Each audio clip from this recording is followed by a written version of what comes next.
اللہ کے رسول صلی اللہ علیہ وسلم کے اس پروگرام سے مجھے اور آپ کو تعلیم لے کر جانا چاہیے. اور کبھی بھی میں تو کہتا ہوں, ہر پروگرام میں کہتا ہوں, کبھی بھی اس نیت سے مت بیٹھنا پروگرام میں کہ نہیں بیٹھیں گے تو جنہوں نے کرایا وہ ناراض ہو جائیں گے, نہیں آئے تو فلاں صاحب ناراض ہو جائیں گے. نہیں, جب بھی بیٹھے کہیں بھی جائیں, پورے علاقے میں, علی گڑھ ہی کے علی گڑھ کے باہر بھی کہیں بھی پروگرام میں جائیں تو اس نیت سے جائیں کہ علماء آئیں گے, دین بتائیں گے, ہم اس پر عمل کریں گے. خالی ادھر بیٹھ کر اٹھک بیٹھا کر کے اچھل کود کر کے چلے جانے سے پروگرام پہ آنے کا فائدہ, ہر چیز کا مقصد ہے. اللہ نے زندگی دی ہے, اس کا مقصد بتا دیا کہ تم بہترین عمل کرو, اس لیے اللہ نے زندگی دی ہے. رسول اللہ سے پوچھا تو نبی نے فرمایا مسلمان کے لیے سب سے بہترین عمل یہ ہے کہ وہ 5 وقت کا نمازی ہو جائے. تو بنیں گے نمازی انشاءاللہ. کیونکہ کسی نے کہا ہے سر کو اپنے جو نمازوں میں جھکا لیتے گئے, سر کو اپنے جو نمازوں میں جھکا لیتے ہیں, ان کو سرکار مدینے میں بلا لیتے ہیں. ان کو سرکار, سب کو نہیں, سر کو اپنے. اور اس میں ایک اور فائدہ ہے, آپ جانتے ہو ہم اللہ والوں سے منسلک ہیں. کوئی دیار غوث اعظم سے, کوئی دیار غریب نواز سے, کوئی صابر کلیری سے, کوئی خواجہ نظام الدین اولیاء دہلوی سے, کوئی مدار العالمین سے, کوئی وارث دیوا سے, ہر ایک اللہ والوں سے منسلک ہے, اللہ والوں سے جڑے ہوئے ہیں. اور گاڑیاں بھی جاتی ہیں.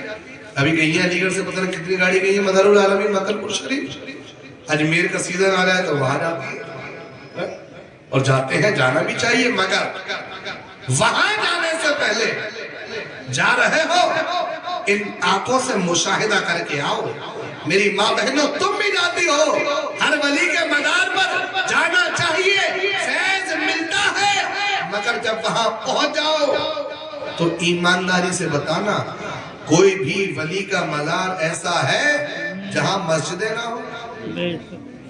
دور سے ہے, اجمیر چلے جاؤ درگاہ ہے برابر میں مسجد ہے, علی گڑھ چلے جاؤ درگاہ ہے برابر میں مسجد ہے. اور وہ تو دور کی بات ہے, علی گڑھ میں چلے جاؤ پرچی بہادر درگاہ ہے برابر میں مسجد ہے. معصوم میاں پر آ جاؤ درگاہ ہے برابر میں مسجد ہے. شمس العارفین شاہجہاں چلے جاؤ درگاہ ہے برابر میں مسجد ہے. اظہر میاں چلے جاؤ درگاہ ہے برابر میں مسجد ہے. بنڈے شریف چلے جاؤ, جتنے بھی اللہ والوں کے دربار ہیں, آستانے ہیں, ہر ولی کے آستانے پر آپ کو مسجدیں نظر آ جائیں گی. وہ مسجدیں اس لیے ہوتی ہیں کہ اللہ والے جس مقام پر قیام کرتے ہیں, جس جگہ پر رکتے ہیں, پہلے اپنا مکان نہیں بناتے, پہلے خانقاہ نہیں بناتے, پہلے اللہ کا گھر بناتے ہیں. کسی پوچھنے والے نے پوچھا, اے اللہ والو, دنیا تمہارے مزاروں پر آتی ہے, تم پہلے مسجدیں کیوں بناتے ہو؟ تو یہ اللہ والے یہی کہیں گے کہ ہمارے مزاروں پر آنے والوں پہلے ہمارے برابر میں بنی ہوئی مسجدوں میں جا کے رب کی بارگاہ میں حاضری لگا دو. اگر رب نے حاضری قبول کر لی تو خواجہ پیا بھی قبول کر لیں گے, صابر پیا بھی قبول کر لیں گے, نظام الدین اولیاء بھی قبول کر لیں گے. ارے رب نے حاضری قبول کر لی تو تمام اللہ والے بھی قبول کر لیں گے. ہائے سبحان اللہ. نعرہ رسالت, فیضان اولیاء کرام. سبحان اللہ. بات سمجھ میں آ رہی؟ ادھر سے سن کے ادھر نکالو گے تو نہیں, عمل کرو گے تو جہاں بھی جائیں مشاہدہ آپ کا. مجھ سے زیادہ تو آپ نہیں گئے ہوں گے, جاتی رہتے ہم تو کہیں نہ کہیں, ہر جگہ ہمیں مسجدیں نظر آتی ہیں. اور وہ اللہ والے یہی کہتے ہیں کہ پہلے رب کی بارگاہ میں حاضری لگاؤ.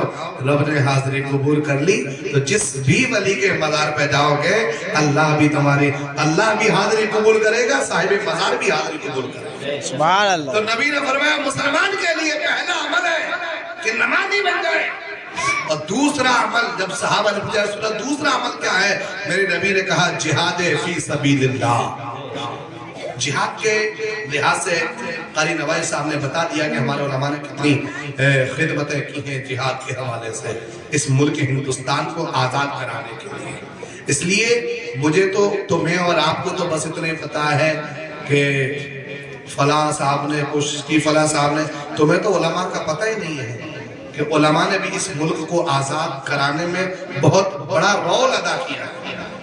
سب سے پہلے کوشش اس ملک میں اگر انگریزوں سے جہاد کے لیے، انگریزوں کو بھگانے کے لیے جو لڑائی کی تھی وہ علماء نے کی تھی۔ میرے عزیز ساتھیو، نبی نے کہا پہلا عمل ہے نمازی بن جاؤ، دوسرا عمل جہاد فی سبیل اللہ، اور تیسرا عمل میرے نبی نے فرمایا ماں باپ کی خدمت کرنا ہے۔ کیا عمل ہے تیسرا؟ ماں باپ کی خدمت خدمت کرنا۔ اس لیے کہ آج کا جو دور ہے، اور یہ ضروری ہے کہ آج کے دور میں ہم مسلمان اور خاص کر نوجوان اتنے دلیر ہو گئے ہیں کہ ماں باپ کے سامنے کوئی سینہ چوڑا کر باتیں کرتا ہے، کوئی آنکھیں چوڑا کر اپنے ماں باپ کے سامنے باتیں کرتا ہے، کوئی مطلب جیسے کوئی زبان سے ہی ماں باپ کے سامنے دھڑا دھڑ گولیاں چلا رہا ہے، زبان سے ہی۔ اور کہیں باہر اگر کسی غیر سے ہو جائے تو بھیگی بلی بن کر گھر میں دوڑے جاتے ہیں، لیکن ماں باپ کے سامنے شیر بنتے ہیں۔ آج کے نوجوان ماں باپ کہہ رہے ہیں بیٹا 10 بجے گھر میں آؤ، 8 بجے آؤ۔ کہا تم نے تو ہماری زندگی برباد کر رکھی ہے، دیکھو فلاں کا 12 بجے آتا ہے، فلاں کا 1 بجے آ رہا ہے، تمہیں 8 بجے ہم گھر میں چاہیے۔ ماں باپ کہیں فلاں کے ساتھ دوستی نہ کروا رہے، تم جانتے کیا ہو، تم نے تو پابندی ہمارے اوپر لگا رکھی ہے۔ پھر زیادہ کر کے کیا کہتے ہیں، تم نے ہمارے لیے کیا کیا ہے؟ 18 سال 19 سال 20 سال میرے نوجوان ساتھیوں، میرے بھائیوں، تمہارے ساتھ ہمارے ماں باپ نے خدمت کی ہے، اور ہم یہ کہیں آخر میں تم نے کیا کیا ہے، تو ہماری کس بات کی زندگی ہے، پھر ہم کس بات کے نوجوان ہیں؟ ارے اللہ کے رسول فرماتے ہیں، بلکہ قرآن کہتا ہے ماں باپ کے ساتھ اچھا سلوک کرو، اچھا برتاؤ کرو، اس لیے کہ تم نے ماں باپ کے ساتھ بد سلوکی کی۔ میرے نبی فرماتے ہیں ماں باپ کو ستانے والا مرے گا نہیں جب تک دنیا میں ذلیل و خوار نہ ہو جائے۔ آج ہم ذلیل و خوار ہو رہے ہیں نا، جگہ جگہ رسوا ہو رہے ہیں۔ پہلے تو ہم نے نمازیں نہیں پڑھی، دوسرا یہ کہ ہم نے آج ماں باپ کی خدمت کرنا بند کر دی ہے۔ دوست تیرے لیے جان حاضر ہے، ماں باپ پیاسے پڑے ہوئے ہیں، ماں باپ بھوکے بسترے پر پڑے ہوئے ہیں، وہ پانی کو ترس رہے ہیں، یہ دوستوں کو کولڈ ڈرنک پلا رہا ہے۔ ماں باپ اپنی دوا خود نہیں کھا پا رہے، یہ ہوٹلوں میں ریسٹورنٹ میں جا کے پارٹیاں کر رہا ہے۔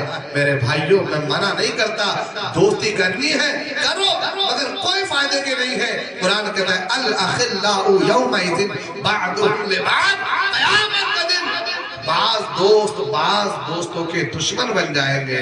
جب دوست ہی قیامت میں دشمن بن جائیں گے پھر کون کام آنے والا ہے؟ سنو، خدمت عمل کریں گے، نماز پڑھیں گے، ماں باپ کی خدمت کریں گے، کبھی بھی نہیں ستائیں گے نا انشاءاللہ۔ کیوں؟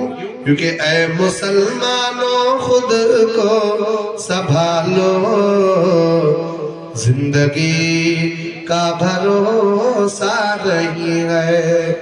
اے مسلمانوں خود کو سنبھالو، زندگی کا بھروسہ نہیں ہے، آخرت اپنی بنا لو، زندگی کا بھروسہ نہیں ہے۔ اور جانے کتنوں کو ہے تم نے دیکھا، جانے والا نہ آیا دوبارہ۔ آیا ہے کوئی؟ آیا ہے؟ نہیں آیا ہے نا؟ اور میں اور آپ چلیں گے تو آئیں گے؟ نہیں آئیں گے، کیونکہ جو چلا گیا وہ چلا گیا۔ جانے کتنوں کو ہے تم نے دیکھا، جانے والا نہ آیا دوبارہ، آج ہی اپنے رب کو منا لو، زندگی کا بھروسہ نہیں ہے۔ اللہ تعالیٰ مجھے اور آپ کو عمل کرنے کی توفیق عطا فرمائے۔ استغفر اللہ ربی من کل ذنب واتوب الیہ۔ کلمہ شریف پڑھیے، لا الہ الا اللہ محمد رسول اللہ صلی اللہ علیہ وسلم۔ وما علینا الا البلاغ۔ رہے چمن تو پھول پھر کھلیں گے، ہم اور آپ سلامت رہے تو انشاءاللہ پھر ملیں گے. جس کی سمجھ میں آئے وہ پائے روشنی. میں نے دیا جلا کے سے رکھ دیا. السلام علیکم ورحمۃ اللہ وبرکاتہ.